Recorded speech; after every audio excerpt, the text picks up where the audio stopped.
الغیث من بعد ما قنطوا۔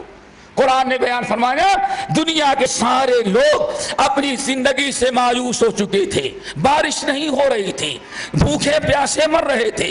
ایسے موقع پر اللہ نے مہربانی کیا اور اپنا فضل و کرم کر کے غیث برسا دیا۔ تو جان بچانے کے لیے بالکل خطرناک موقع پر اللہ کی رحمت جو جوش میں آتی ہے اور پھر اللہ تعالی بارش جو برسا دیتا ہے، مایوسی سے جان آ جاتی ہے قوم میں، لوگوں کو امیدیں، زندگی کی امیدیں بن جاتی ہیں۔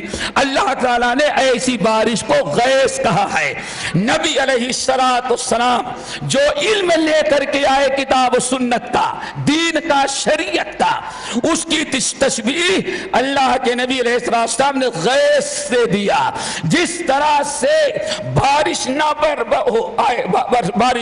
بارش نہ برسے تو ساری زمین خشک ہو جاتی ہے، ساری دنیا ہلاک و برباد ہو جاتی ہے۔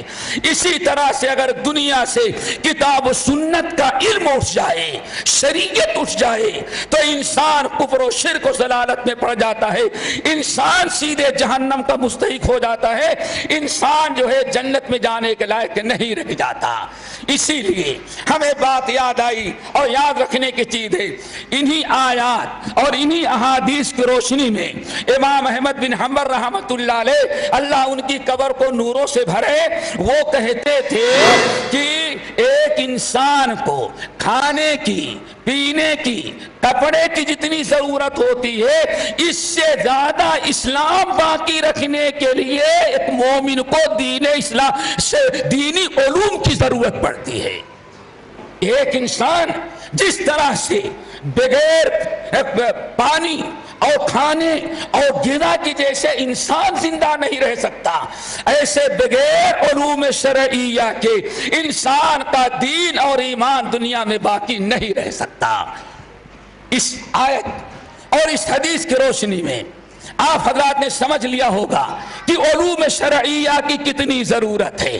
اور ایک بات اور بتائیں، اگر تاریخ اٹھا کے دیکھیں گے، اس دنیا میں کفر و شرک، بدعات اور ضلالت اور گمراہی اسی وقت گڑائیاں لی ہیں اور دنیا میں عام ہوئی ہیں جب ان دنیا سے علوم شرعیہ اٹھ گیا اور لوگوں نے دین کا سیکھنا سکھانا ختم کر دیا، اسی وقت یہ دنیا تباہ اور برباد ہوئی ہے اور کفر و شرک کے ضلالت میں ڈوب گئی ہے۔ بلکہ یاد رکھو، یہ اگر آپ لوگ سننا چاہیں اور سننا چاہتے ہوں گے، اور بتا دینا بہتر ہے کہ اگر علوم شرعیہ ہمارے پاس نہ ہو تو نہ ہم اپنی ذمہ داری ادا کر سکتے ہیں، نہ آپ اپنی ذمہ داری ادا کر سکتے ہیں۔ ایک انسان پر اللہ کے حقوق ہیں، اس پر ماں باپ کے حقوق ہیں، اس پر اولاد کے حقوق ہیں، اس پر پڑوسی کے حقوق ہیں، دوست و احباب کے حقوق ہیں۔ ان حقوق کا پہچاننا علم کا محتاج ہے۔ جب تک انسان کے پاس کتاب او علم نہ ہو جو اللہ نے اپنے نبی کے ذریعے بھیجا، جس کو ہم کتاب و سنت کا علم کہہ رہے ہیں، جب تک وہ علم نہ ہو آدمی کبھی بھی کسی کا حق نہیں پہچان سکتا۔ نبی صحیح بخاری اور مسلم کا واقعہ ہے، آپ لوگوں نے بارہا سنا بھی ہو شاید۔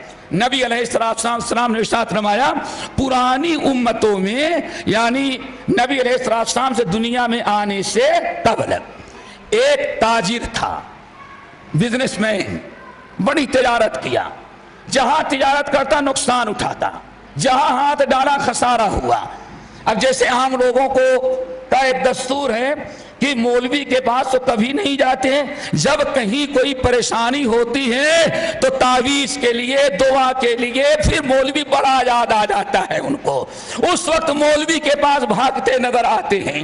جہاں بھی بزنس کیا وہ انسان نقصان اٹھایا، خسارے میں گیا، کوئی فائدہ نہ ہوا، تنگ آ گیا تو ایک عالم دین کے پاس گیا اور اس نے کہا، حضرت میں بار بار بزنس کرتا ہوں لیکن پتہ نہیں کسی نے کیا کر دیا ہے، کوئی کرتا نہیں، آج جو دستور بنا ہے یہ ساری جہالت ہے، کوئی کچھ کرتا نہیں۔ اللہ اگر دینا چاہے تو دنیا میں کوئی آپ کو محروم نہیں کر سکتا، اور اگر محروم کر دے تو کوئی دے نہیں سکتا۔